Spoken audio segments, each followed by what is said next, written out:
Vale. Okay.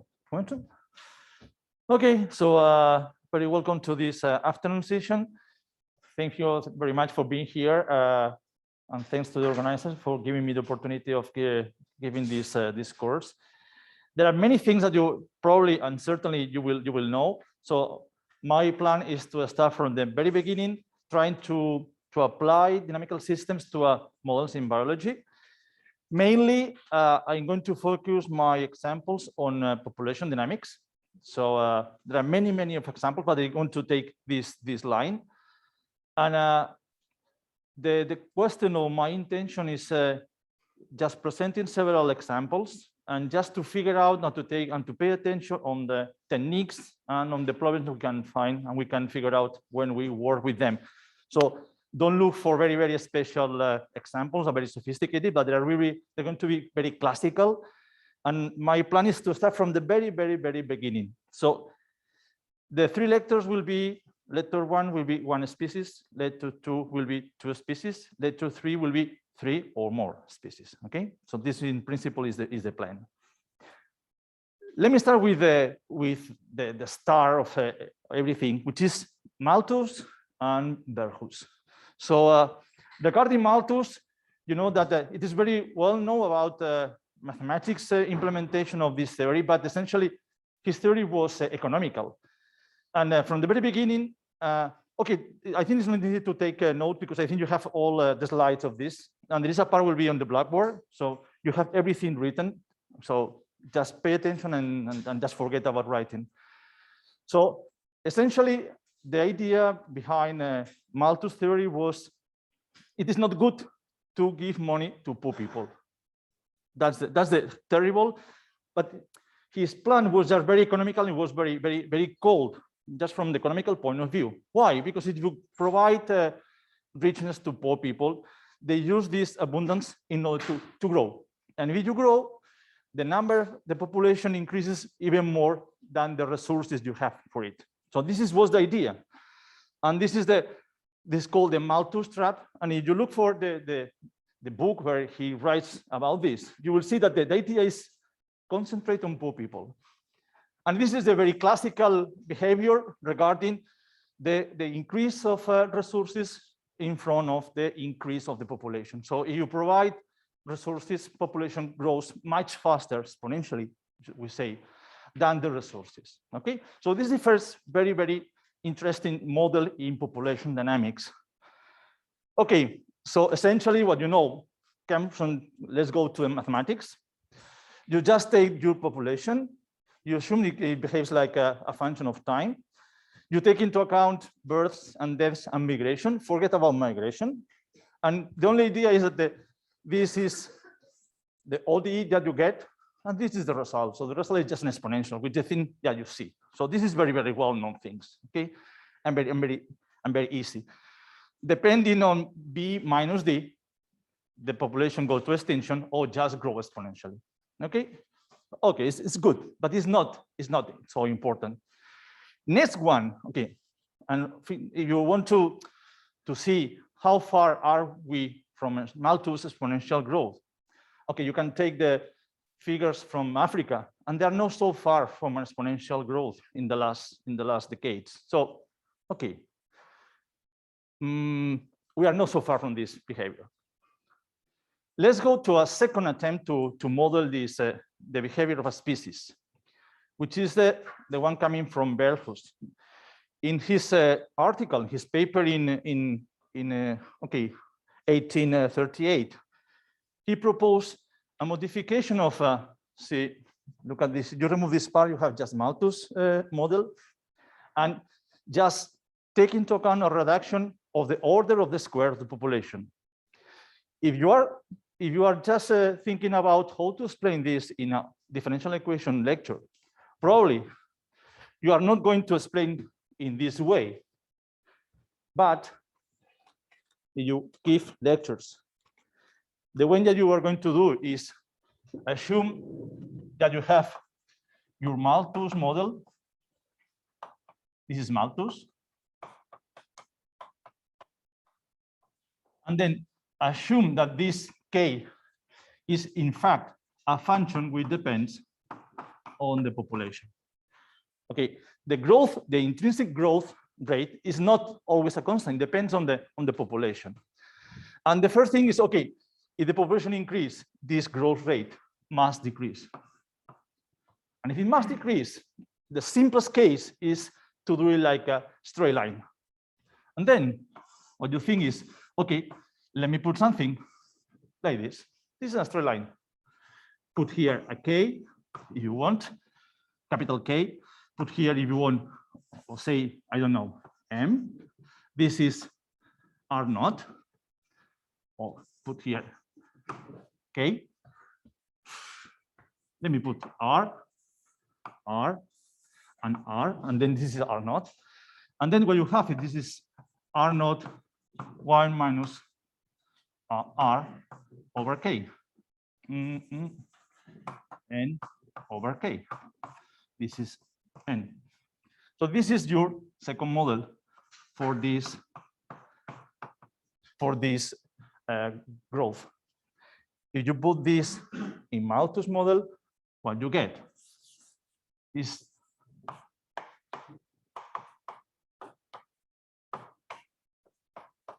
which is exactly this part here. So this is a very famous and celebrated logistic differential equation. Okay, in this part, remember, sure you do know very perfectly this equation. R is the intrinsic growth rate. So essentially, this is a link to the population. Okay, and K is it's called the carrying capacity. So why carrying capacity? Essentially, because very simple computations. So if you consider this R model, these are just one-dimensional. What you can do is the following. As Emma explained in his lecture, in her lecture, the first thing you look for is for equilibrium points.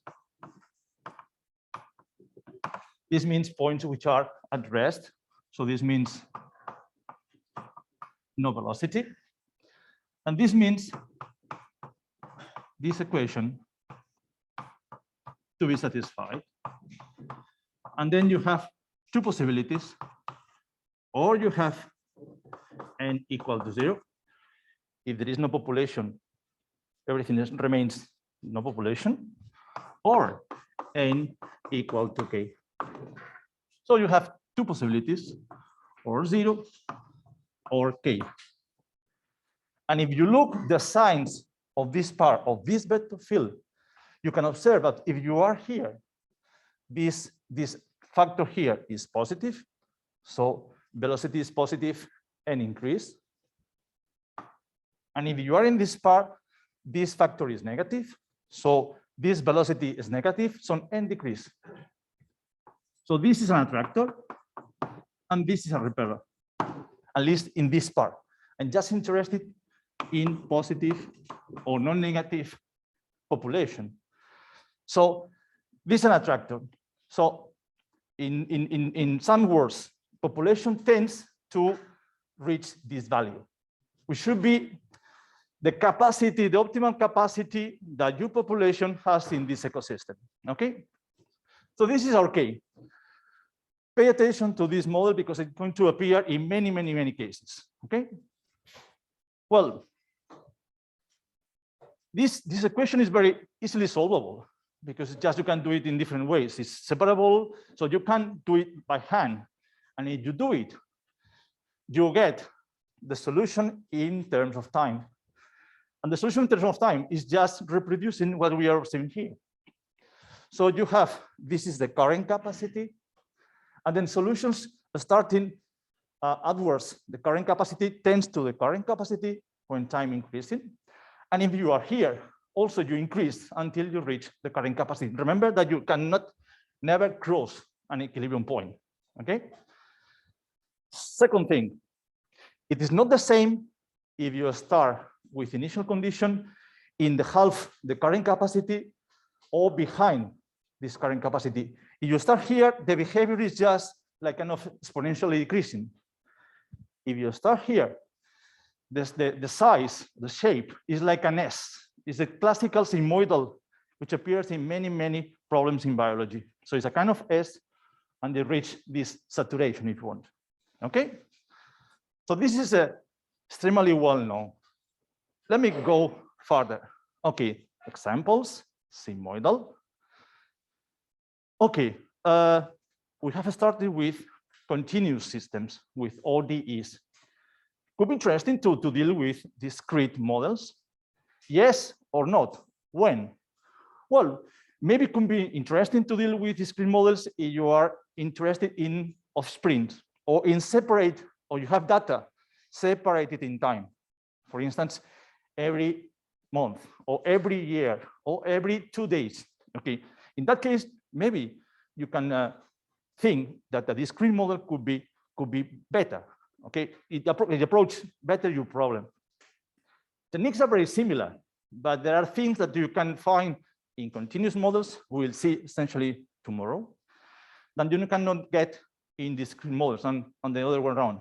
So pay attention to choose the kind of model, continuous or discrete, can lead you to a group of techniques, okay, techniques. So just let me just talk a bit about these discrete systems. I think I can write here, no? So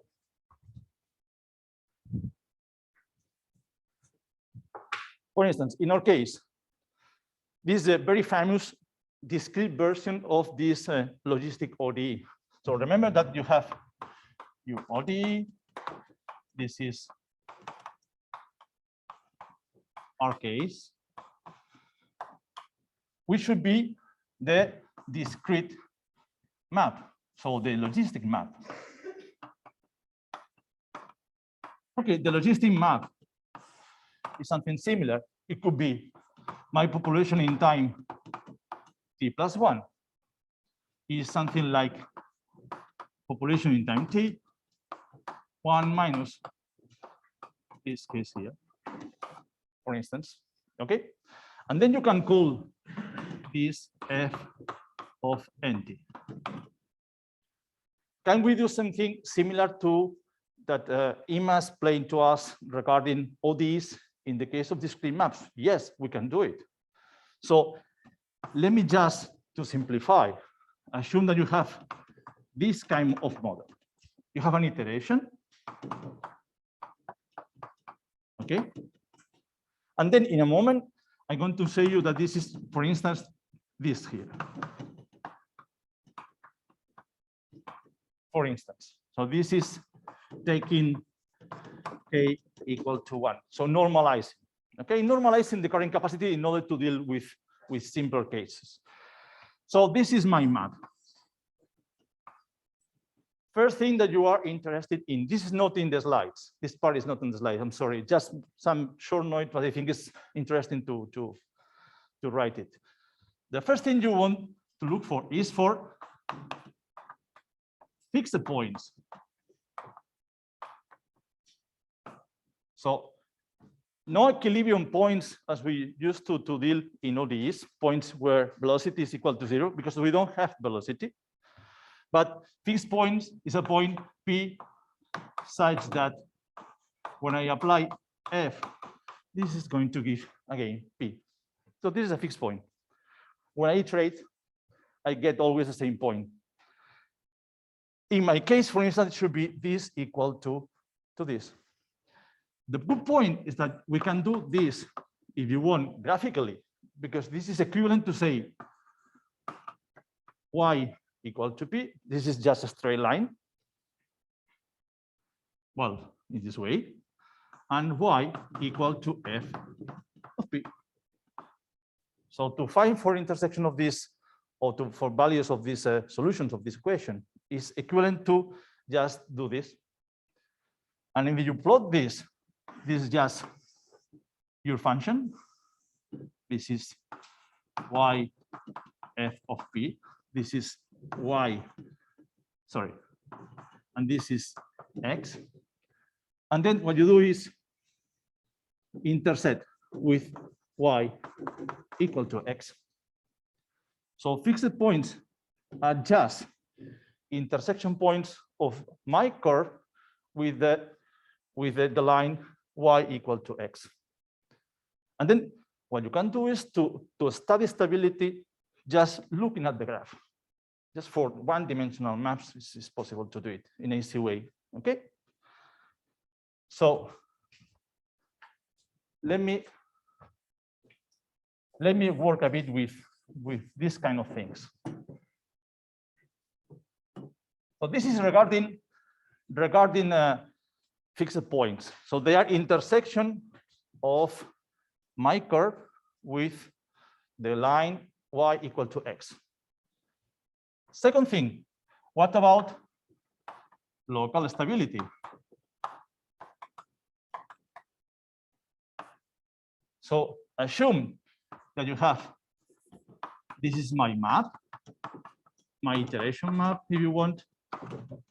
You have a P, which is a fixed point. So this means it is fixed by F. It could be, for instance, this point here, this point P. And then bigger. Okay, I will try to do my best. And then what you are interested in is what's happening if I'm close to this point here. Okay. In the case of an ODE, what you use is Taylor, because you say, okay, in the case of Taylor, I have a local approximation, linear approximation of the behavior close to this point. I'm going to do something similar. Which is the thing I'm going to do? I'm going to compare this point. If I compare this point with this point here, observe that this is the same as f of xk minus f of p, because p is invariant. So p is equal to f of p. And then what you do is you apply Taylor, as always. Essentially, this is like f prime of p xk minus p plus order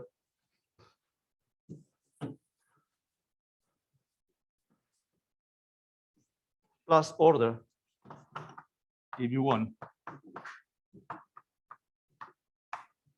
to the square. Okay. So if you for a while forget about this and you take absolute values, what you have is this.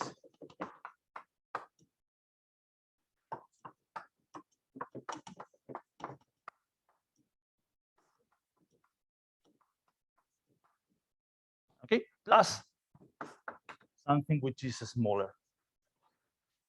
And now the role that was played before with regarding the differential equation and the eigenvalues, in this particular case, discrete map one-dimensional, is played by this value here.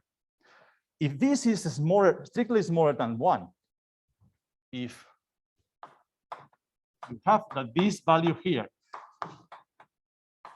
is strictly smaller than 1, this is essentially something which is smaller. Essentially, this is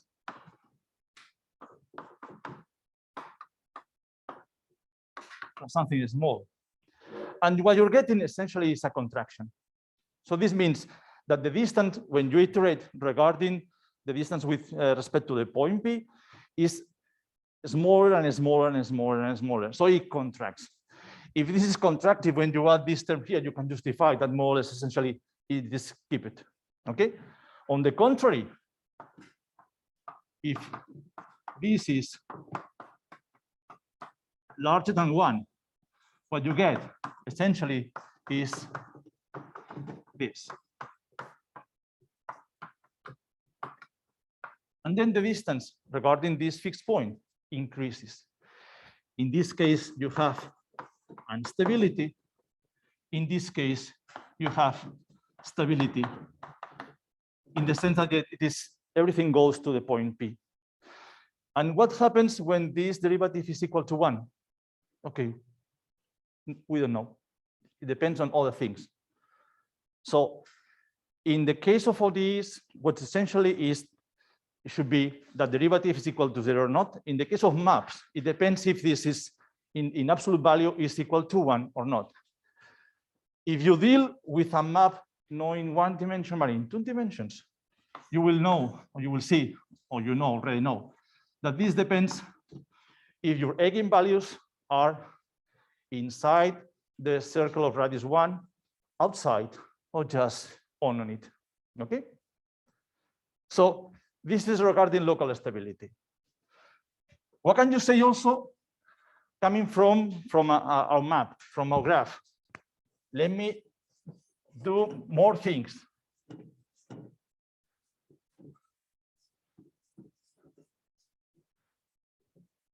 More things that you can recognize. For instance, it's okay like this? Yeah. So you have, this is y equal to f of x. If you want, you can put here x and you can put here y, or equivalently, you can put here xk, here xk plus 1. And you have this value here. This is always y equal to x. So you have this fixed point, the origin, and then you have this second point, which is fixed. Okay, what about iterations of a point, the orbit? How you can compute it? Take x naught. And the question is, how can I compute the iterations? Okay, analytically is very simple. If I able to just to take this one here, analytically you get x1 f of x naught, x2 f of x1, and so on. Can we do it graphically? Yes, of course. So we compute this value here.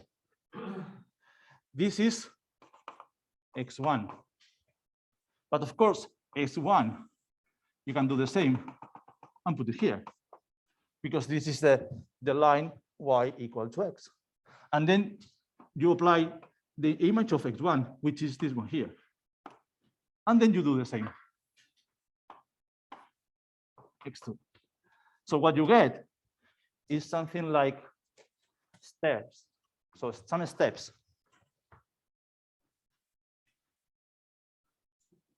Approaching this fixed point or not.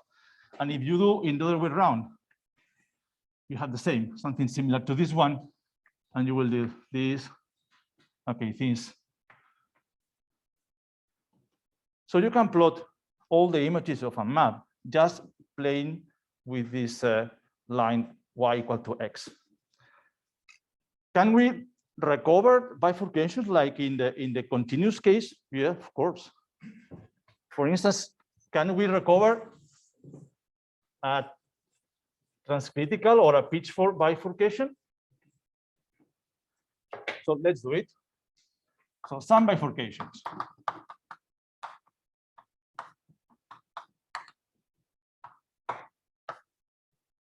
For instance, assume that you have this element here, and then you have, let me check, for instance, I don't know.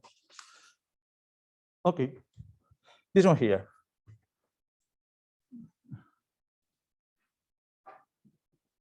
So you compute a family of maps. Mu is a parameter. It's a parameter, one-dimensional parameter.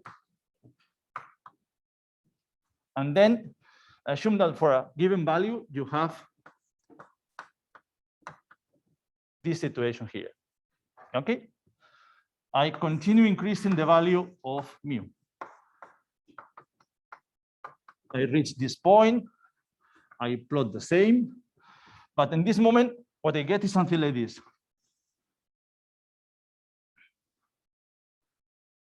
a tangency, and here. So this is a tangency.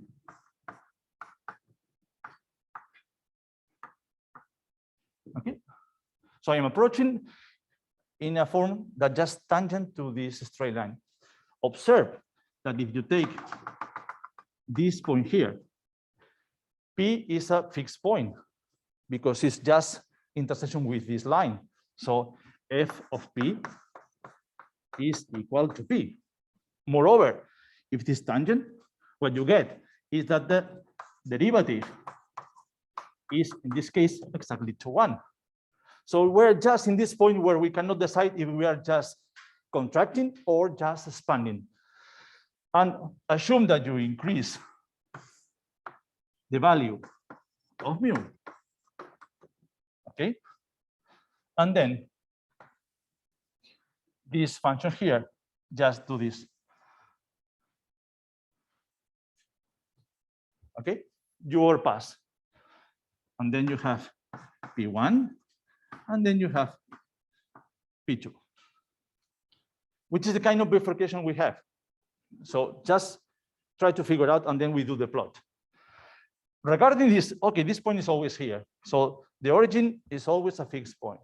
Here, there is one fixed point. Okay. Then I still have one fixed point, and then I produce two fixed points. Okay. This is the plot I want to do. Yes. Okay. No. I want yes. And I have 3. Okay. P1, P2, and P3. Okay. If you do this, observe what we are having is something like this.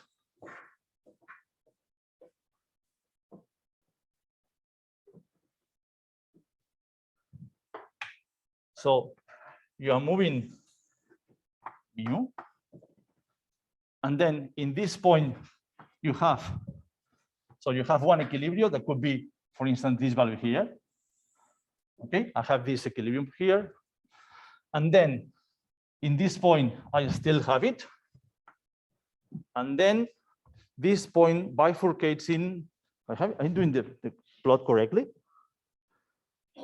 I apologize because I have 1 point, the tangency, and I have 3 points. Okay, so I have 1, 2, 3 points. So say, this is just to figure out, but observe, 1 point, 1 point, 1, 2, 3 points. Okay. Compare the tangents. If I start here, observe that this is tangent is negative. This is tangent positive, in sense larger than 1, smaller than 1, and this is smaller than 1. So this f prime is smaller than 1. In this case, this is larger than 1. In this case, this is smaller than 1. So what you get is this point, the small one is smaller. So this is attractor. This should be, sorry, repeller. This is an attractor, and this is a repeller. Okay. So this case, ¿es al revés? Sí. Sorry. So this is attractor, this is repeller, and this is an attractor. Okay. So this should be a pitch for bifurcation. Okay. You can do the same with the appearance of new equilibria. You can recover the saddle node bifurcation, and also you have a transcritical bifurcation, like in the case of all these. So you can do the same, but taking into account that now equilibria corresponds to fixed points of f of p equal to p, and second, that the derivative is regarding the circle of radius equal to 1. Okay. For instance, something which is interesting in also in my case is, let me deal for a while what is happening in the case of the logistic map. just to work a bit with it. Okay, so the logistic map.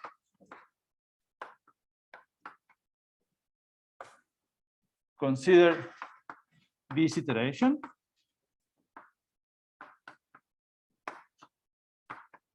So this is logistic map with the carrying capacity equal to 1. Okay, and then we look for fixed points. Fixed points.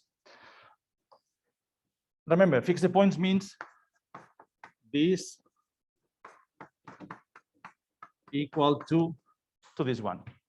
Okay, we have two possibilities. Or we have x equal to the origin, or if not, we have this. Okay.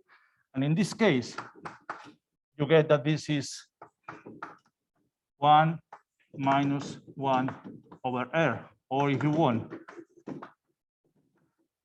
this one here. So you have a couple of fixed points. This one and the origin. Okay, so you do computations. Okay, first remark. If we are thinking that X is N and it's a population, we are interested in values. We are just considering values of X which are non-negative. So this equilibrium point exists, this fixed point exists, but we are trying to model in a problem in population dynamics. This is not biologically meaningful, okay? It has no biological sense, but it is, okay? Well, once I have these 2 points, this is biologically meaningful if R is at least 1. Okay? If not, this is negative and it has no sense. Let me just deal with the stability of this point. What's happened with the stability of the point X equal to 0? So, second part, local stability of this value here. And the way to do it is just compute derivative. So we compute the derivative of our map, and this should be, I'm very bad computing, but this should be this point minus X, and then this should be minus this. So this is like R.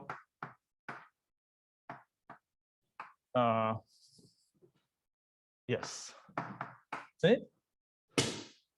I think so. R y minus 2R. Yes, it's this one here. So in the origin, what you get is exactly what? At the origin, this is just R. What does it mean? That if this is smaller than 1, my point is an attractor. It's stable, locally attracting. Okay. When we are losing this stability, when we increase the value of R, we lose stability. We lose stability. When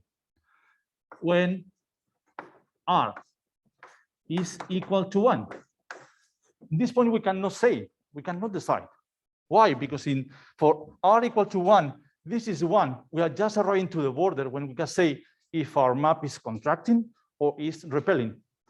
But, and this is something which appears in many biological models. For R equal to 1, what we observe is that this second point enters in the biologically meaningful domain. So in many cases, we have points which are fixed mathematically. Not all of them have sense biologically, but when one of them enters in this biologically meaningful domain, there is a change of stability in one of the previous points. This is what happens. Observe, when this point enters in my domain, enters through the origin. So for r equal to 1, we have here 2 points. We have the origin, and also we have xr, which is x1. It passes through, it enters, and then the origin changes stability. So it passes from here is an attractor, and then is a repeller. And then this point enters. Usually, it changes also the stability, the so-called transcritical bifurcation. So this happens in many models in biology. Points which have no biological meaning, when they enter in our domain, then it produces a change in the stability of a previous point. And this is an example. So this should be, this is a transcritical bifurcation. We have an interchange of stability, and we have always the 2 points, but only with biological sense when r is equal, at least equal to 1. Okay, so this is very, very common. And we are just dealing with one-dimensional discrete map. Okay, so let me just continue with regarding this. Which kind of bifurcation you can have for a map? Essentially similar the way you deal with ODEs. In this particular case, you can look for points which are periodic. And for one-dimensional discrete maps, it's quite easy. Why? Because to be, tell me. No he pensado, ¿eh?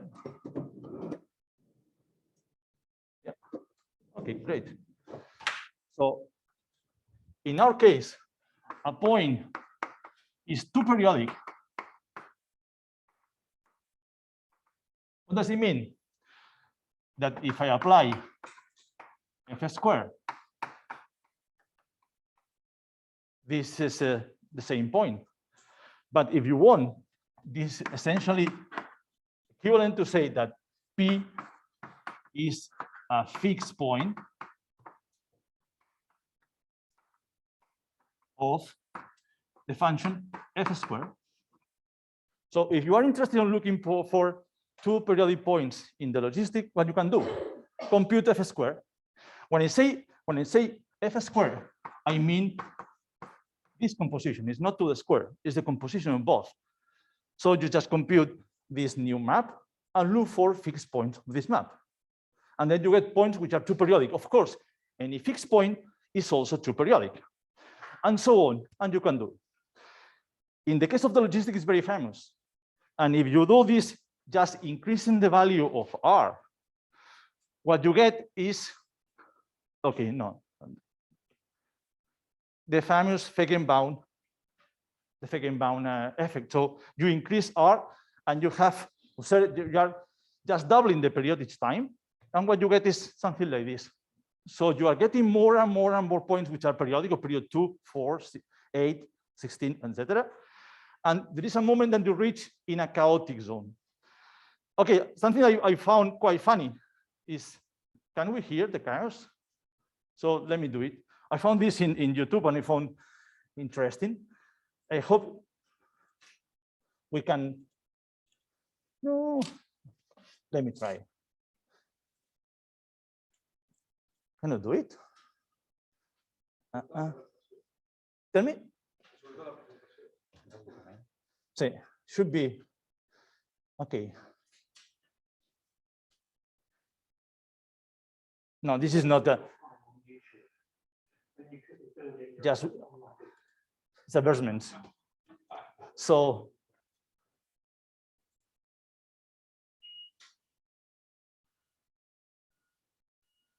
there's some relation between the frequencies you are listening and also the doubling the period, these frequencies.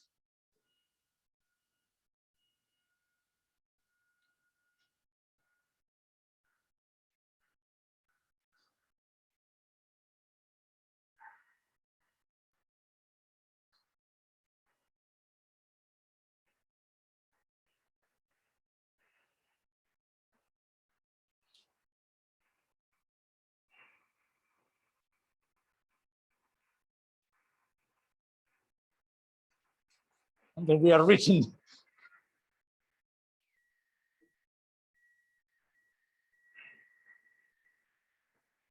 And we are in the chaotic zone.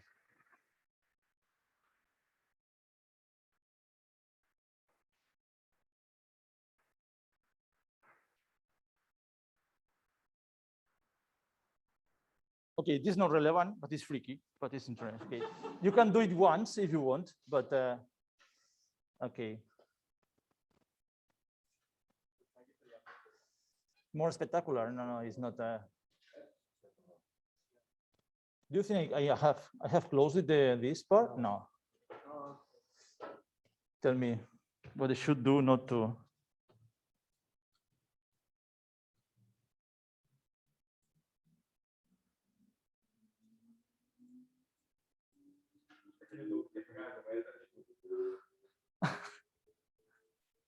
Yeah. Like you can do with other maps.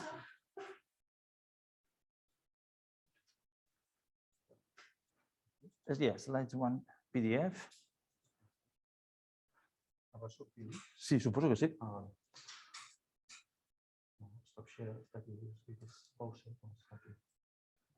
Pause it.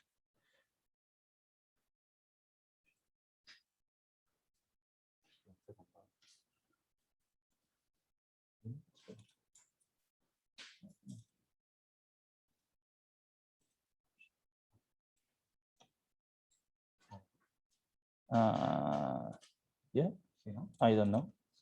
Yeah, but it's not me. Okay. Yeah, has appeared. I'm sorry. Slide, this one here. Okay, and just do the presentation, so should be obligado. ¿Puedes controlarla? No.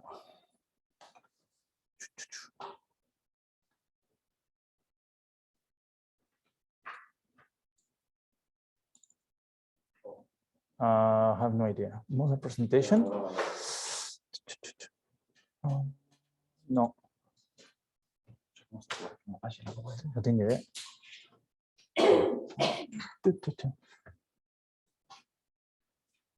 Jordi, we need you.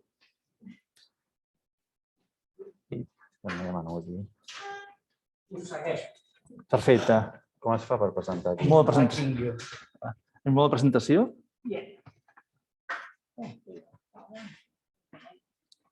Perquè heu obert amb el... El que ha sortit. Sí. No. I apologize for...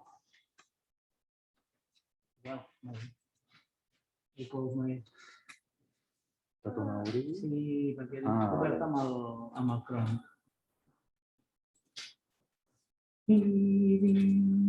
Okay, wow.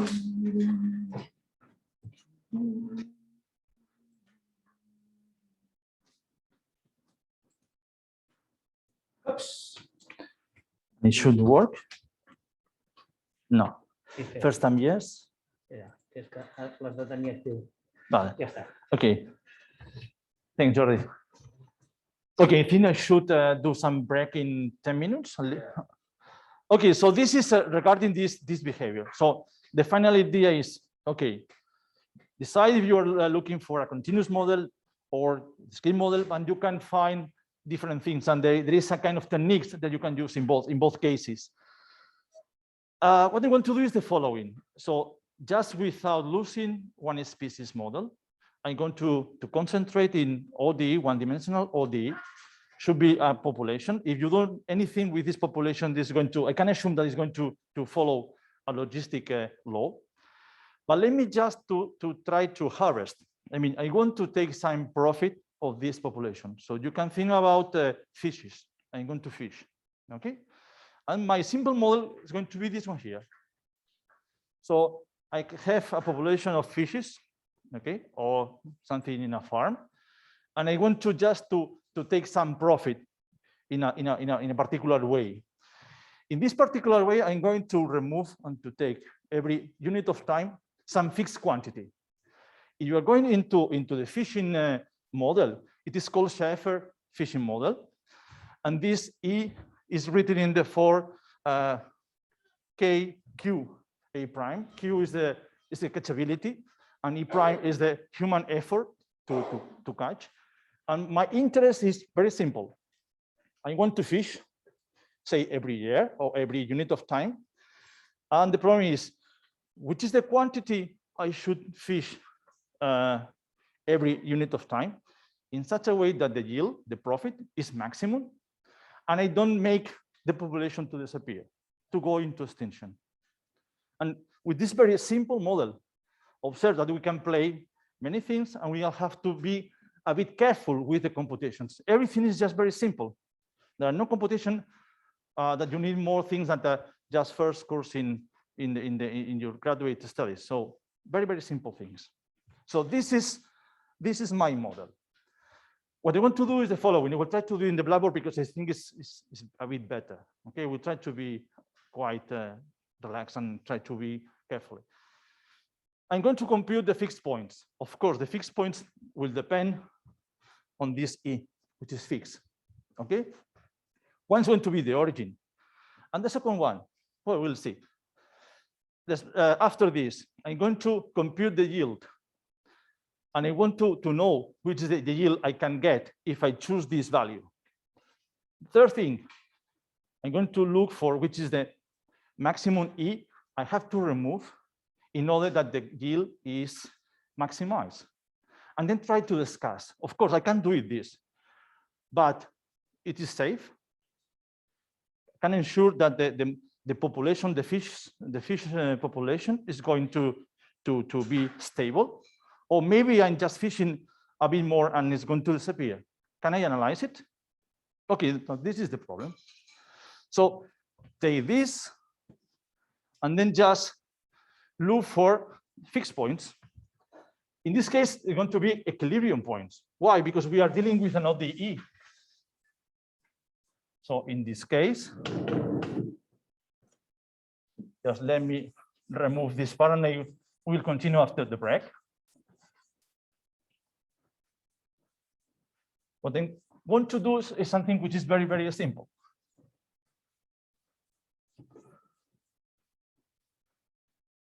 So just take, this is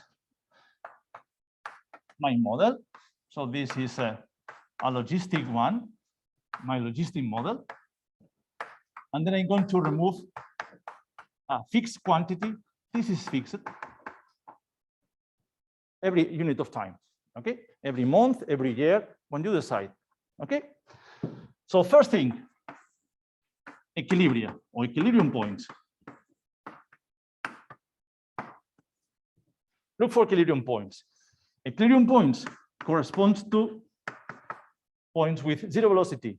We are with an ODE. It's not a map law. Okay, so we have this, and this you have in this case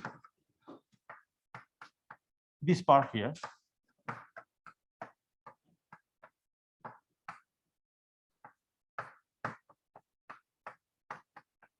This is my equation to solve. In this case, it's very simple. Let me write in a different way.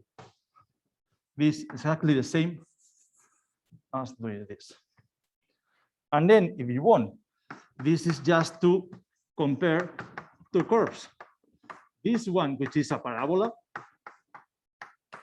and this one, which is a straight line. So if I wanted to compute this in a graphic way, the only thing I have to do is the following. This is a parabola. This is k. This is 0. So this is this parabola here.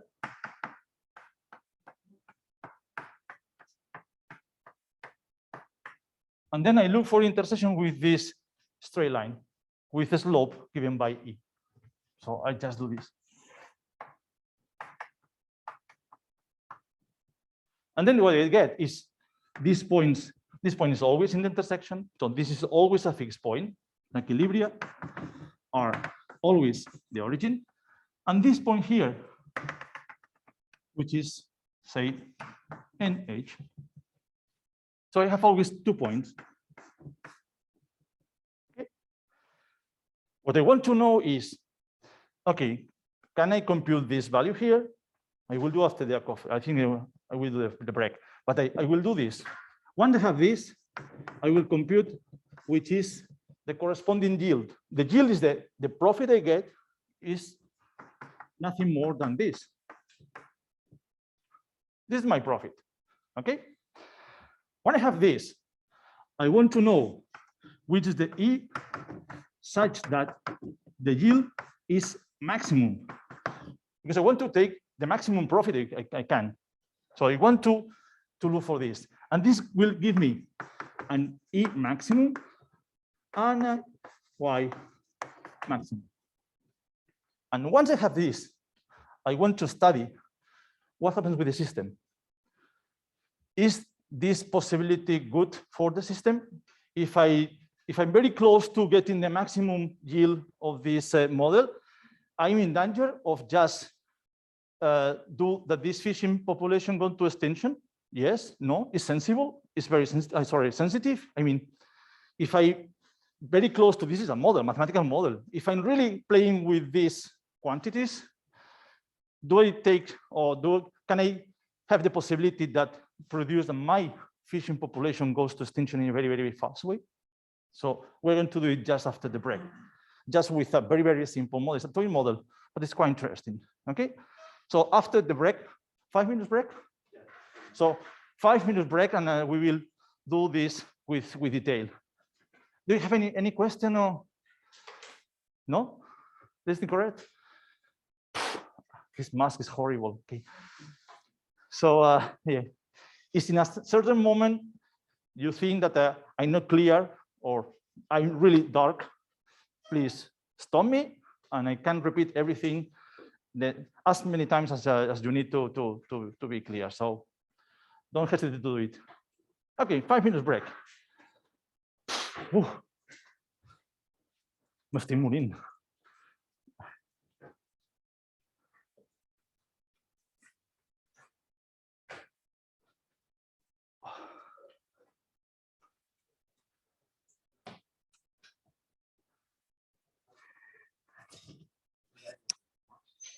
Sí. Es que pasa que la pizarra se me queda petita. Bueno, porque es letra tan grande. Sí, pues així està el límit, si es veu, però... Sí, justet. No, sí està bé. Després d'això, per saber si hi ha una música maga o alguna cosa. No, que va. Les freqüències. Res. Hòstia.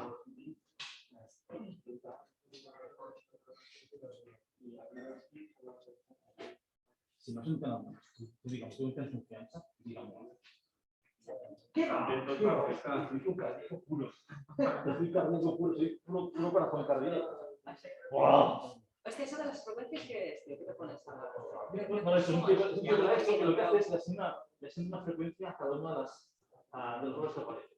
O sea, oscila con una frecuencia. Hostia, lo encontré súper divertido. Claro. Es súper friki. Además, es el fractal, ¿no? Sí. Como tienes órbitas con periodo 3, ahí tienes caso. Totalmente. No, lo encontré muy friki y pensé, pues lo coloco. Está el link. Qué guay. Pero friki. No sirve para nada, pero lo encontré muy divertido. Muy guay, está bien. Nada de lo que hacemos. No lo sé. Para hacer música, sí. Yo no, de todo. Está bien. Pues ya estaba mirando pero que dices que R-C y ya está, lo tiene todo igual. ¿Sabes qué? Haces R-C lineal y ya está, claro. No lo quiero estudiar. Es que lo que luego es ver si cuando estoy cerca de este máximo, si a lo que me pasa un poco es tan sensible que entonces voy a hablar de lo que se llama el tiempo de retroceso. Entonces, para que den una idea de cuánto tiempo tarda el sistema en... Esto va a ser un punto de tractor siempre. Entonces, si es un tractor, muy bien. No, este de aquí. Vale, este de aquí. Siempre será un tractor. Pero la pregunta es, muy bien, si esto de aquí va a ser el punto de tractor donde va a ir a parar el sistema porque es estable, ¿cuánto tiempo tarda? Y eso es lo que voy a medir. Si no, ¿cómo sabes que estás castigando mucho tu sistema? Entonces, una forma de medirnos el tiempo de recuperación. Claro, porque las condiciones se cambian. Si está todo tiempo, las condiciones cambian y no te sirven. No, exactamente. Entonces, ha tenido alguna forma. Digamos un tiempo relativo, porque se puede medir. El tiempo que tarda en llegar aquí es imposible de computar. Entonces, lo que hago es un tiempo de recuperación, que es lo que tardas en reducir con una escala de... que es lo que hacen en relatividad. Una escala de 2. tiempo cero es el vamos a hacer activa en 2. Eso es la semivida. Bueno, es algo parecido. como lo de la masa de carbono. Igual. De Exactamente. Pues exactamente la misma idea. Y tú te das cuenta que si te pasas un poco, cuando estás explicando, te pasas un pelín, el tiempo de recuperación es suficiente. Pero hay una facilidad espectacular. Es simpático. Sí, porque además es una manera diferente un poco de estudiar la logística, ¿no? Sí. No deja de ser una logística. Es la logística. De hecho, todos los modelos que yo hago, manera. complicados, tienen detrás una logística. A nivel de una especie, siempre es una logística de paso. Y luego ya. Bueno, es que se acepta es decir, que tampoco te vas a encontrar siempre eso. Sí. Porque no sé qué o sea, no sé qué interés podría o no tener algo que puede ser interesante, ¿no? Que ya es el cono de la supervisión, ¿no? En lugar de pensar en un cuadrado, Sí. en el cuadrado pensamos en la Q. Allá al fondo, Directamente, ¿eh? ¿allá a la derecha Sí. o en la logística? Aquí. En la logística. O sea, la Pero paga esa que sea. Esto lo que te hace todo es te hace muchísimo más agresivo. Quiere decir que Claro. la reproducción Sí, de esa especie Sí, o sea, es digamos que es súper el hombre especial. no, contrario. O sea, que el hecho de que haya mucha gente es todavía peor. O sea, que en lugar de que tú restes en el cuadrado, restes en el cubo. Que restes de cubo. Sí. No sé qué te parece. Supongo que tendría que ser mucho más algo. Sí, más divertido. De hecho, enseguida, antes de acabar la clase de hoy, voy a coger este de aquí y voy a poner un exponente aquí. ¿A dónde? En la logística. Ah, Entonces, lo que obtienes es que es un modelo que es mucho más agresivo. La logística es sí. algo muy suave. Entonces, lo que hacen es suben y luego precipitan. Un modelo de gráficos es más interesante. Entonces, lo pondré como de harvesting en la logística. A ver, estoy enredando con una frase. No sé guardar. ¿Por qué? Sí. Estoy dando buscando, pero se me queda pequeño. Quiero hacer ordenamiento que no sabe ordenar, pero es un problema. Lo he escrito todo. Yo lo estoy escribiendo aquí. Bueno, porque no tengo apuntes. No tengo apuntes. Pero mira, no entiendo nada. Se ve. Has puesto 1 señalado en Ahora el sí. training points. Pero Pues se llega a saber la vocalización de este derecho. no, pero ya me había puesto mucho comentario. Ya. Esto aquí ya son euros. Ya abandono las aplicaciones. Sí. ¿Ya los abandonas? Sí. No, haré una cosa de aplicaciones en mañana para dos especies. Sí. Vale. Entonces, cosas divertidas. Creo que sé, los ejes de ideologías son barreras que puedes pasar en un programa. Sí, pero no son barreras. Entonces, los mapas te faltan dimensiones. ¿Te faltan? Dimensiones. O sea, tú tienes un mapa, o sea, es como que son chocolate, lo que sea, pero tú tienes un aero en R2 autónomo y tú ahí no, es que tienes que currar mucho para tener alguna cosa caótica. Porque la lógica no puede haber caos. Pero claro, te quedan los casos en los que no se puede aplicar porque no han dicho, que no lo sé, y me parece que he buscado y no hay mucha cosa. Ahora, pero un cambio. Es una puta aplicación unidimensional. Ya te encuentras que dices que uno siempre piensa que de 2 pasas a 1, no es así, porque de 2 no pasas a 1. ¿No? Sí. Si tú me puedes meter cualquier libro interpolarlo con un vector phi, pero no, claro, debes interpolar por alguna cosa que sea autónoma o no autónomo, no lo sé. No, Y no tengo ni puta idea. pero la lógica es generarse con un Pero como no digas eso, creo que con eso es. Claro, en 2 dimensiones ya no te cuento. Tenemos un ejemplo con 2 dimensiones. 4 veces mi masacre. ¿Qué masacre es como? Es la jodística. Ya está. Sí, en el caso de operador presa, en el modelo discreto, es lo mismo que cambiaría con el operador presa. En el caso continuo, todo con mapas. Que bueno, que los mapas tengan problemas. O sea, mapas planos. Esto yo lo entiendo. Pero que logística no lo tenga ningún puto ejercicio. Eso me lo entiendo. Debe de haber algún ejemplo, debe de haber algún ejemplo súper chulo de un sistema que resulta acotadas, que puede ser alguna cosa. Pero es que claro, tiene que ser una cosa muy friki. Muy friki, porque es que enseguida lo tienes acotado. Tienes que tener un comportamiento o alguna mierda por el estilo que no puedes aplicar en el estilo. Es que si no.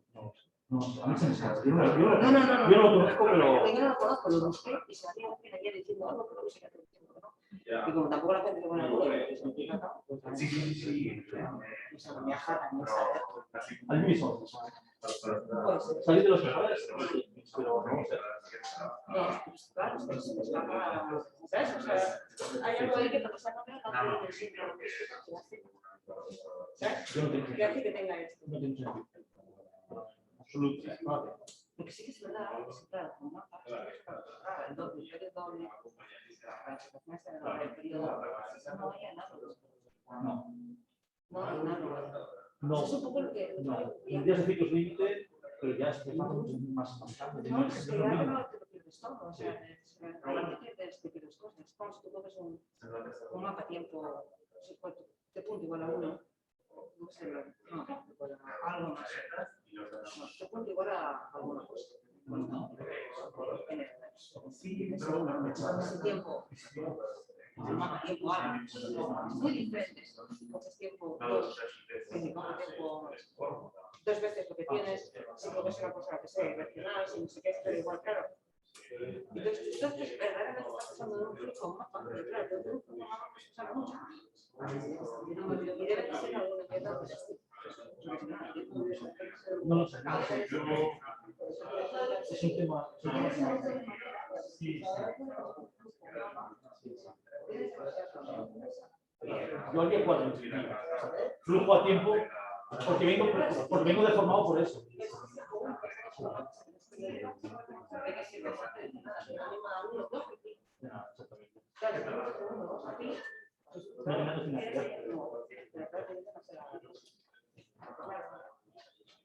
Sí, no lo sé. Me intentaría para yo explicar. De hecho, me puedo trabajar con mapas.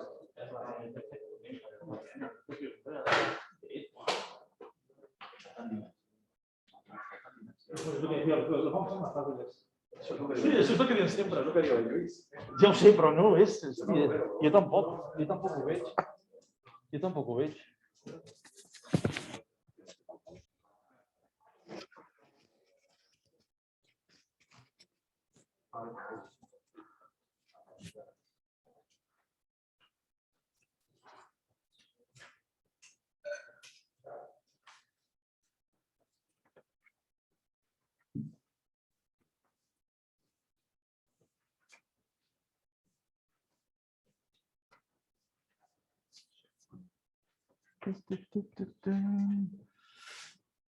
Espera, me apunto aquí.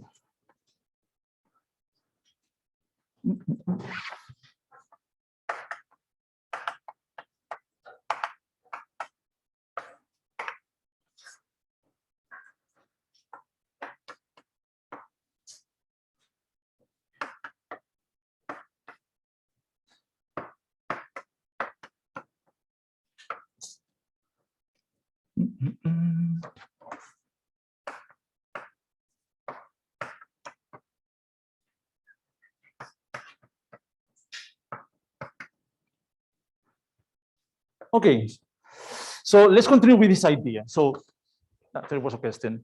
So if you compute the equilibrium points of this ODE, you have the origin, and then you have this value here. Regarding the stability, observe that we have this.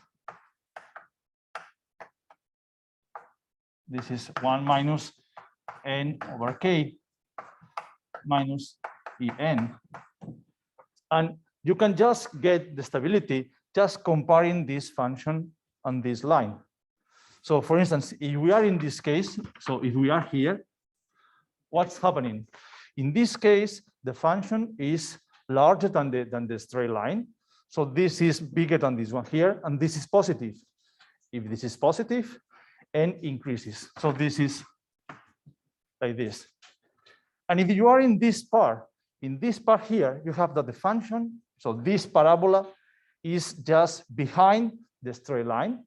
So when you do the subtraction, this element here is negative, derivative is negative, so n decreases.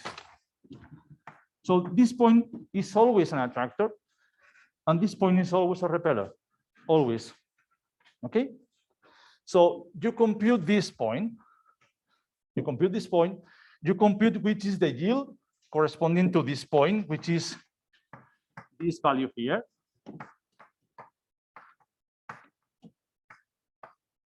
Okay, so just this computation. This is the yield. And then what you want to know is which is the E, the catchability, the quantity has to remain to take off every unit of time in such a way that this is maximum. So what you do is this function which depends on E, you make the derivative and just equals to 0. And what you get is that this E max is, so the E max is R over 2. So it's half the intrinsic growth rate of the population. This provides the E max in such a way that the yield is maximum. Okay, so this is a quantity you should remove every time in such a way that you get the maximum profit. Okay, and the profit you get is in here. And this equilibrium in this moment is exactly K over 2. So it's half the carrying capacity. Okay, so which is the best situation? So maximum yield is when you take E max equal R over 2. So it's half the intrinsic growth rate. And then E max is the yield corresponding to E max. And this is just exactly RK over 4. And in this case, the equilibrium is M max, which is NH of E max is K over 2. Okay, so this is just simple computations. So if you want to do the plot, what you get is this one here. This is K. This is K over 2. Okay, and if I get this, so this is A max, and this is maximal yield. Okay, more things I want to know. Okay, what about the stability of this point in H? Okay, we know we have just comparing the function and comparing the straight line, that the point, so you do in general, this is the point in H, that this point is always an attractor. Graphically, if you want to do it analytically, what you can do is also the same, applying Taylor. So you can do, which is the derivative with respect to time of this differential here. This is the derivative of my function f in that point, multiplied by this. And if you compute this, derivative, this is just E minus R. Remember? So remind that this point here, which is the one I plotted before, K1 minus ER exists only if E is between E and R. So regarding my derivative, observe that this element here is always negative. So if we are above this value, this is negative. So derivative is negative, I decrease. If I just on the left-hand side of the point NH, this is negative, the product is positive. So this means that I always evolve in this way. So it's always an attractor.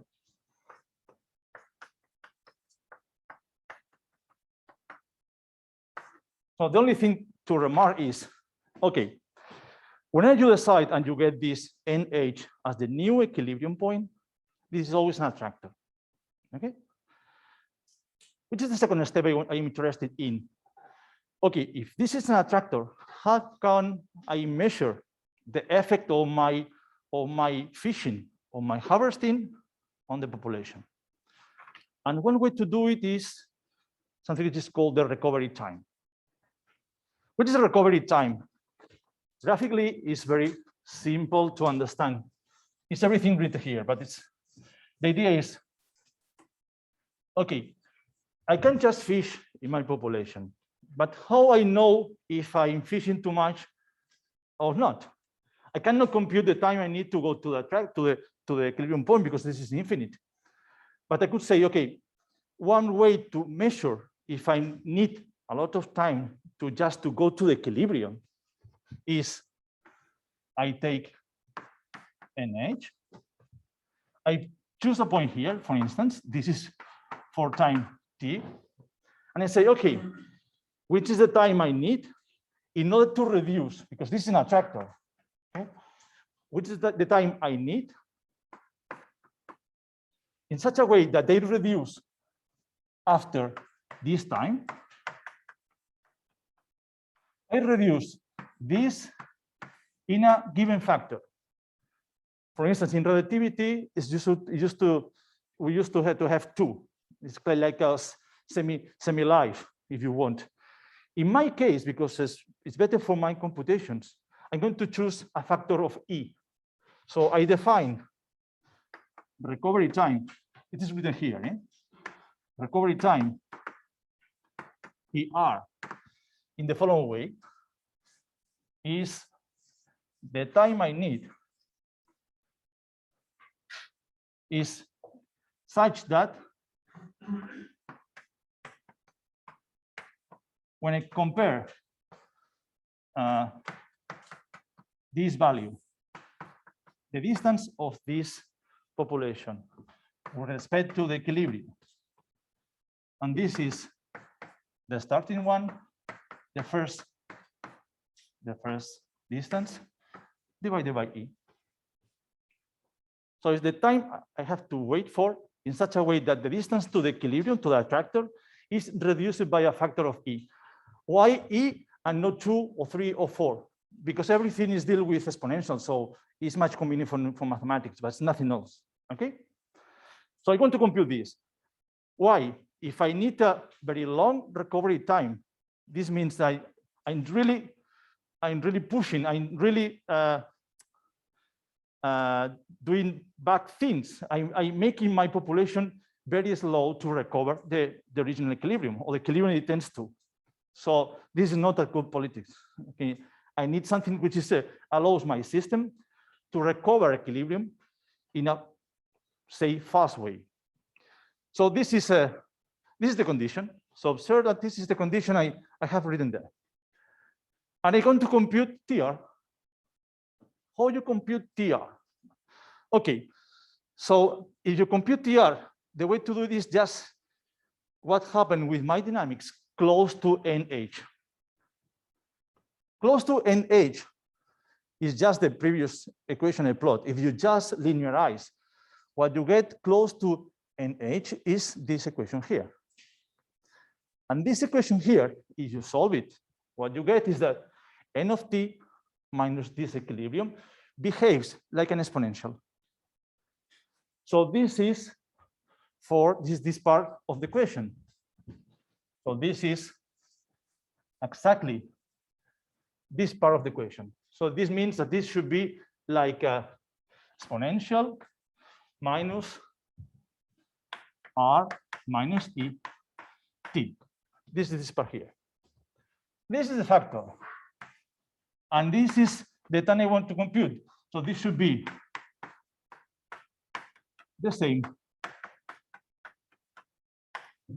And from this equation, I get theta. So it's the time I need to reduce the distance to the factor in a factor of E. And you can compute it. And this is of this order. It's of the order of the distance of E to R. Remember, the new equilibrium is if you are with E between 0 and R. If I'm very close to R, this recovery time goes to infinity. Okay. Okay, I don't want to just to compute this. I want to compare with something which is very independent of harvesting. I want to compare it with E equal to 0. What happens if I'm not doing harvesting? I want to compare with the standard system. The time it needs to go to the current capacity, the equilibrium. So observe that if you put E equal to 0, so no harvesting, this is order 1 over R. So you just divide. And if you divide, you have this value here. So the proportion of the recovery time, if you are producing a harvesting of E in front of no harvesting, is of this order. You have this expression. But I want to work a bit more. I don't want to do this regarding E, but I want to do it regarding the yield, the profit. So everything in this equation has to be passed in terms of Y. Well, we have a relation between Y and E. Observe. This is the relation between Y and E. Okay. This is the relation. So I want to do everything here, and just instead of working with E, I want to work with Y. Okay, so I do it. Let's do it. Okay, one important thing. What happens if I choose my E, the E maximum? The E maximum, remember, that is the quantity. I always take E multiplied by N.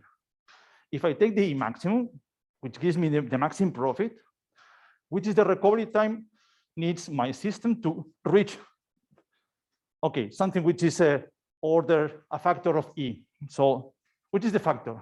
And it's twice. It needs twice the time you will need your system without harvesting. Okay, so it's not bad.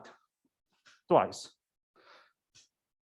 I take this, and from this equation, this relation between Y and E, I do the computations and put everything in terms of Y. Observe, E is just this expression in terms of Y. And this factor 4 over RK is just Y maximum. And then you have this expression. So you have E can be written in terms of Y in this way. So I will put the expression here, no in terms of E, but in terms of Y. Do it. Okay. If you do it, for 0 is the same. There's no change. What you get is an expression of this form. So you have this. So the behavior between, so that gives me the factor of harvesting with a yield Y in terms of the recovery time for no harvesting is this function here, which in fact are two functions, two branches. Okay. Let me plot these branches and let me analyze what's happening if I have my system and increase the harvesting I'm taking, okay? And do it mathematically. What's happening? Okay, this is the equilibrium. So this is the two lines. So this function gives me this proportion, the fraction of the recovery time with yield Y respect no harvesting in terms of the difference between Y over Y max. Of course, here is when I'm having the maximum yield, okay? And I have these two branches. And let's work with my case. So analyze this part here and just look what's happening in this system regarding this fraction, these proportions. I start here. What does it mean? This means small e. So if this line is quite flat, means I'm just fishing a very small quantity per year, okay? En, with E close to 0. Of course, the equilibrium point is very close to the current capacity, the original current capacity. And if you do computations, you have that this is close to 0. So in this map, regarding the recovery times, we are here. No problem. Okay, I'm approaching. I'm just telling you what I'm going to see. Once I am, okay, if I increase this, once I am here, is the maximum. When is going to have my point in this graphic? Here, because in the maximum, I know that this fraction is twice. So let's go. Observe. Once I increase in the value of E, this goes up. And then if you compute the corresponding point in this branch, you are approaching this point, the point A, which is proportion 1, 2. But I'm very ambitious. Let me continue a bit more. What happens if I increase a bit E? If I increase a bit E, what's going to happen that this line crosses here to the left-hand side of this point. So let's go. I'm here. What's happening? If you are here, this slope is R over 2. So if you are here, E is larger than R over 2 because this is the slope here. And then what you have is that this recovery time is approximately this value here. And this is larger than 2. And if it is larger than 2, this is larger than 2. So we are here. Okay, so if I overpass a bit the Emax, so I just fishing a bit more than the maximum, I'm just in this branch. And then I trap. Why? Because if I want to be a bit more ambitious, I continue just increasing the value of E. So this, what you get is something less. So just taking a bit more. What is the point? Here. And this value tends to infinity as soon as I take E bigger and bigger. Not really, I don't need to take an E very, very large in order to have this proportion to be very huge, because this branch is very straight. I mean, goes to infinity in a very fast way. So what's happening in real systems? So be careful if you are fishing close to this maximum, because if you're trying to get the maximum profit, you are in a very unstable situation. And then you can produce that your system, this is not going to extinction, but the recovery time it needs to be stable is huge. It's huge. And this is just playing with a very, very simple model. So one could think, okay, so forget about this strategy. What about fishing all the time the first quantity? So I go just to fish a fixed number of tons per year. So just forget about this and just take this. So you have a fixed quantity. Remember that the previous example, you were fishing something which is proportional to the quantity you have, say 20%. 20% of the fishes you have in that area, 30%. In this case, I fix a quantity. So I have this. What happens in this case is better, this is strategy. So this corresponds to this. If I look for equilibria, I have to just to compute this equal to 0. Or if you want, I plot this value here, I just crossing with something like this. And then you have this, and this. You have 0, N1, and you have N2.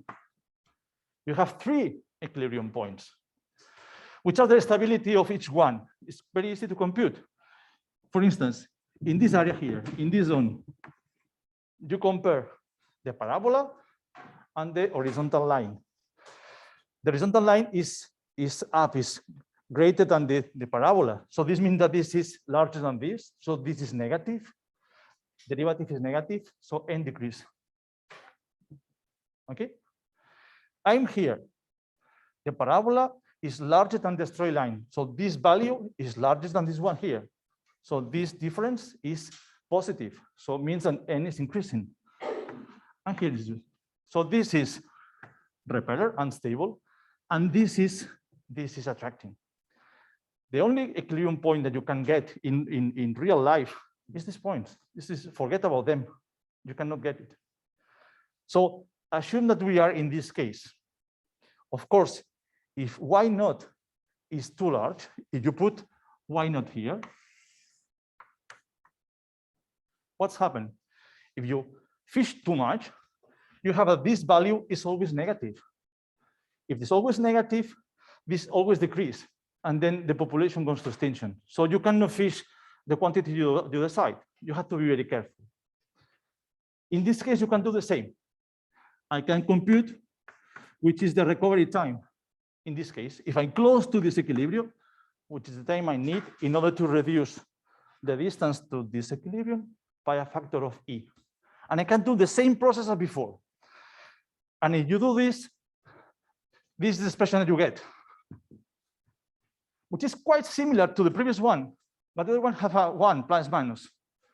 This is much worse than the previous one. This goes to infinity much faster than the other one. So in this case, fishing by a fixed quantity per year is a more dangerous strategy than just fishing in a proportion that we did before. Okay, so, and this is just a very simple model. We're just playing with logistic. Is reality dealing in this way? No, this is a model. But grosso modo, this provides an idea of how can the dynamics behave. And we are just working with very simple things, one-dimensional, okay? Okay, so recovery times. So one technique in order to know how far is from equilibrium your system. Let me just, to finish, yeah, tell me. Can I ask a question? Sure, of course, Daria. Yeah. Do you know what is going to happen if instead of playing just with the quantity, if Yeah. you want to fish, you play with quantity and the frequency, and how the Okay. So you're saying this, right? because it can be very different. If you have, for example, with this recovery time is playing, for example, Great. frequently, that's normal. So I'm saying something like something would depend on time. Somehow, yes. Oh, it could be interesting. No, you understand me, no? So you can fish small quantities, but depending on the recovery time, you can do it very frequently, and like this you can maximize the profit maybe, or maybe no. I don't know. I don't. This is an interesting question. I'm going to suggest you a problem regarding harvesting in a different case. Yeah, sure. I don't know. The good thing is that you can play with variance, and the techniques you need are not so difficult because we are just dealing with one-dimensional ODE, which in principle should be quite easy. But yeah, of course, you can think something like this. So the idea that everything which is very simple is provides just simple dynamics is not always true. It's interesting. Yeah, pretty sure. I'm going to suggest some homework for Wednesday regarding this, but not for the moment. Well, so this is my logistic equation. Okay, in many cases, this logistic model is underneath any other models. So when you have one species, you can assume that it behaves like a logistic, and then you incorporate, you add more interactions. What happens if I play a bit more with this logistic? I promise you to work with just one species today. So first variant is what happened in this is density dependent. So it would be interesting to work with something like this. I put a parameter here. Of course, theta equal to 1 is the logistic map, the standard logistic map, and choose different values of theta larger than 1. Which is the effect? What is the meaning in a model? Well, if you take, for instance, values of theta larger than 1, observe the larger the value, you get that the current capacity is the same, but the way you deal with is very, very different. So for larger theta, what happens is that you reach a maximum, and then the effect on your dynamics is fastly decreasing. This could be interesting in some cases. We don't know, depends. So the logistics is a kind of a framework that you can add depending on your model. So this is something which depends on the density. So it's not really, it's more sophisticated than logistic. And let's go further. Assume that you have something which is which depends on the previous density. I'm pretty sure that you have observed. So assume that you have a population, okay? And at the very beginning, this population is very small. There are some adults, many young elements, and then they need to look for a mate in order to reproduce themselves. Of course, if there are not many individuals in this species, the possibilities to get a mate is harder. So the initial growth is much slower than one could think. This is something which is called the Ali effect. So the Ali effect is, okay, in order to a population to increase, it needs a kind of a critical mass. And you can observe, for instance, when they are looking for mate limitation. So you look for you need to look for a mate in order to reproduce and to increase. So if there are very few females, you have problems. Okay. And on the contrary, if the number of males is small, there is also a big problem. So you need to increase. And when you have a critical mass, then you can start doing. Okay. So he realized that this was the situation in many cases. There are some species that they need a kind of a critical mass in order to start growing. So the growth depends on the density. Okay, it's not independent, like in the logistic case, which is just R, is intrinsic. Okay, and this is called the Ali model. And the simplest case is the one here. Observe, in this Ali model,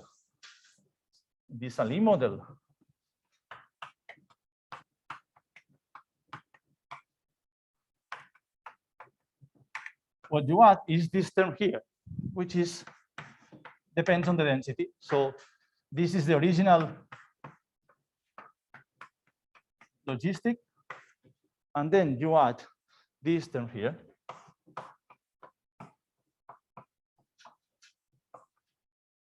Okay. So in this case, what you have is three equilibria. The origin, typically this A is smaller than K. And then you have this. This is standard current capacity. What's happening? If your population is below A, this factor is negative. This is negative. This is positive. So this is negative. So you have the number of individuals in your species is very small. Then it decreases. Why? For instance, looking for a mate is really very difficult. You want to chase, you want to get a prey, you need to be a certain quantity in order to succeed. So you need a small quantity, at least 8, in order to increase. Once you are here, this term is positive. So once you are here, this is positive. And then if it has like a logistic, so this is like this. So it's something similar to the logistic model, but you add this behavior here. This is the Ali effect. So my question will be, if you want, as a homework, not for Wednesday, but in the future, 1 week, 2 weeks, 3 weeks, 1 month, as you decide, could we have a model that combine harvesting and an Ali model for a species? Something like this. Could be interesting to know. Could be applicable. I don't know. Biology is sure that they say, okay, yes or not. But mathematically, it is simple enough. And the question is, can we analyze this in the terms of recovery time as we did before or not? What can you say? So, okay, just adding small things, we have very rich models that we can analyze. And this should be, I think, the end of this first lecture today. Just tell me. Sure. So about the theta logistic model, Yeah. the idea is that here with this exponent in some way you are increasing the strength of competition. I will say this must a question for a biologist. You are, and also many people here are and know much more than me. But from a mathematical point of view, I say, okay, you need much more time. First, you need more time in order to reach the current the equilibrium, and also the effect on the interesting interspecific competition is larger at the very beginning. I will say this, but I don't know if this is really correct or not. I don't know. No, neither me. Just theoretically, this I get from I got from a paper of Murray. So depending on the value of the exponent, I guess that you have different bifurcations and different dynamics. Well, it's observed that the difference is mathematically is huge, because in this case everything is linear. Okay, it's quadratic, it's a parabola. Now it's could be highly nonlinear. So I don't know. I have no idea. I have no idea. It makes everything to go more abruptly, but I have never worked with a theta logistic. Have you ever? No, neither me. Do you have a question on this part regarding one species? You know, I just can tell you what I'm going to talk during the second lecture. To the second lecture, we're going to play with more species, and we are going to do step by step. So we are going to incorporate a second species, okay? And we are going to deal with two kinds of interactions. First, competition. So we are two species. The resources are finite, so limited. So it's a poor competition. And what's going to happen? And the idea will be, mathematically, what is quite useful to many times. So we're going to change variables, losing a bit the biological meaning, but in such a way that we have an equation which is really simple to deal with. We're going to work with null clients. We're going to work with equilibrium points. We're going to work with local stability. And then we're going to a local Volterra. And in local Volterra, she's going to talk about local Volterra in her next lecture. But I'm going to work with Lyapunov function. And then afterwards, I'm going to do something similar in a discrete case. And you will see the discrete case is nothing to do. We're going to find chaos. We're going to find many difficulties that in the continuous setting we cannot expect. And that's the idea for the second lecture. Okay, so two species models in the next lecture. So I think it's, well, I have still 10 minutes. Yeah, but it's up to you. If you want to start next, you have it. Oh, well, I can do it. Do you want me to do it, or you prefer to? I can just do something saying, okay, which kind of interaction between two species are common? And they will say, okay, I'm going to focus on competition. And inside competition, I'm going to focus on the predator-prey case. Okay? So, good. Oh, I can do it just, look it. Not sure. Okay. No tinc aquí. No tinc aquí. Hauria d'enviar per correu. Sí, hòsties. No sé si pot explicar algun més d'això aquí o... Sí? No sé com vulguis. Sí. I wanted to do it, but I have no my slides here, so I have to send by email.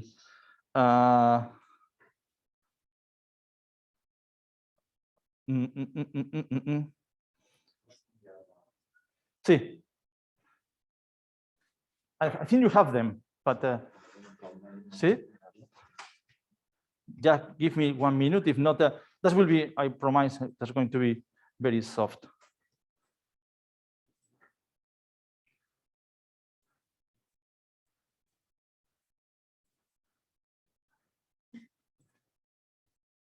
Sorry, I apologize. I was fearing that I was too slow. I always too slow, but I think that has been much faster than usual.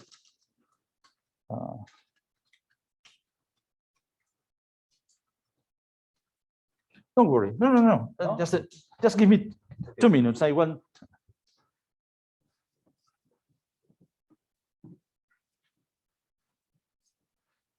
Just let me just show this.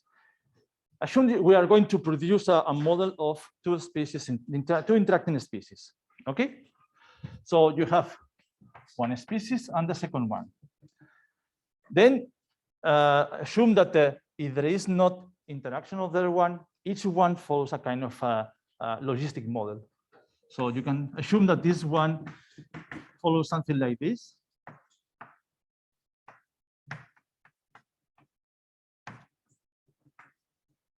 And do the same for this one here, okay? And this one here follows something like this.